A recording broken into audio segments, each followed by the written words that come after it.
IELTS এর একটা course run করি, আর সেটা হলো এটা বেসিক ব্রেস টু আইএলটিএস।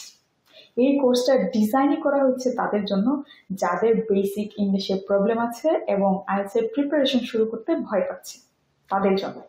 আর যারা মনে করে আইএলটিএস এর রিডিং এর প্যাসেজ পড়ে বুঝি না, অনেক কঠিন, তারপরে হচ্ছে স্পিকিং এর কোয়েশ্চেনে আনসার দিতে গেলে দুই একটা কথা বলেই থেমে যাই, এবং রাইটিং এর যে সেন্টেন্স গুলো লিখি এগুলো আদৌ কারেক্ট হয়েছে কিনা সেটা নিয়ে সন্দেহ আছে, প্লাস লিসেনিং এ খুব একটা আনসার কারেক্ট করতে পারি না বা শুনে বুঝি না।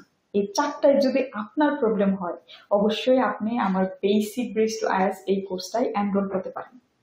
এনরোল হওয়ার জন্য বা বিস্তারিত ইনফরমেশনের জন্য আমার page IELTS and Canada immigration, এখানে নক করতে পারেন, এই পেজটা ফলো দিয়ে রাখতে পারেন।